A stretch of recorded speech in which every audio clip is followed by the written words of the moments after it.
just wondered whether anyone in the government or the department has engaged with Mr Matt Berryman since his exit from his role at Mental Health Australia. We know no one met with him before. Has anyone met with him since he's left? From the department, no, I haven't, and I can check with the other officials. Anyone from the government? I'm not aware. If you could take that on notice. Yeah, that would be great. So, on his departure from Australia's leading mental health organisation, he flagged a failure from the government to engage meaningfully with the sector, not from the Prime Minister or from the Minister responsible over his 3-year tenure.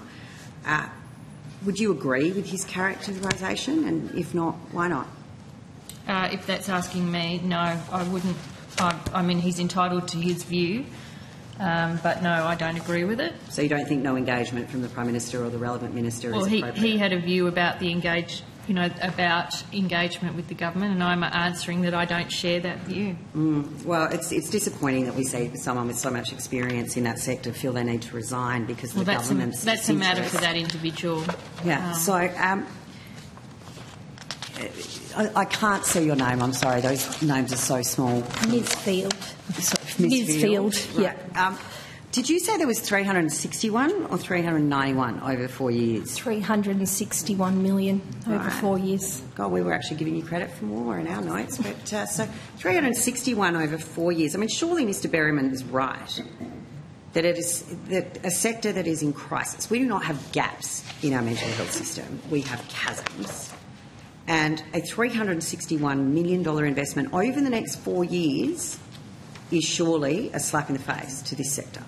And Mr Berryman is correct. Well, no, I don't agree with that at all. And I do think, the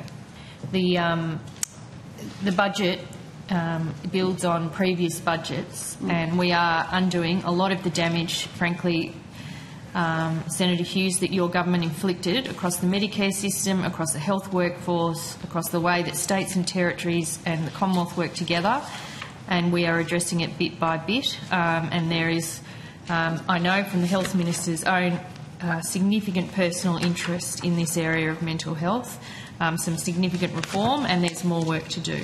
So let me put it this way to you then, Senator Gallagher.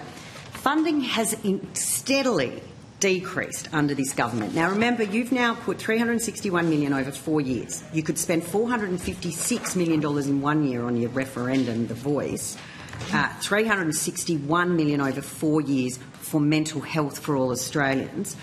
When the coalition left, to your point, there was $2.3 billion in funding allocated in the 2021 budget, then $648 million in 22 and $568 million in 23. Now, your government, so committed apparently to mental health, has further declined that $361 million in 24 over 4 years, less than $100 million per year. The smallest investment in mental health since 2018. So you can go back over your budget since 2018, pre-pandemic, the smallest investment in mental health.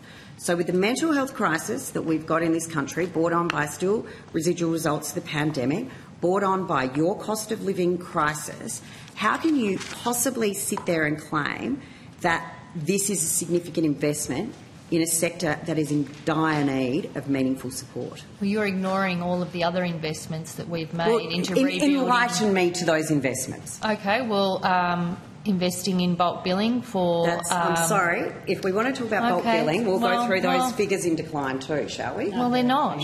They're not. So don't come in here and mislead, Senator Hughes. Senators...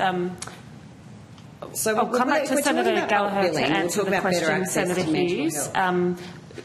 It is towards the end of your rotation, so after your next question I will have to move on the call, but if we could try to avoid speaking over each other from every angle. Senator Gallagher.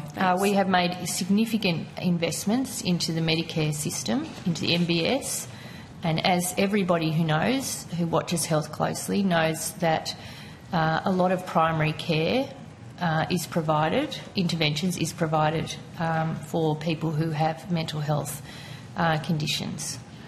So I don't think you should see them in isolation, and I do think you should acknowledge that this government is a reforming government that's addressing all of the failures of your government in the area of health, making Medicare stronger, fixing up the gaps, looking at the workforce after you abolished Health Workforce Australia and nothing was done, leading to significant shortages of the health workforce in almost every area, and we will continue to do so.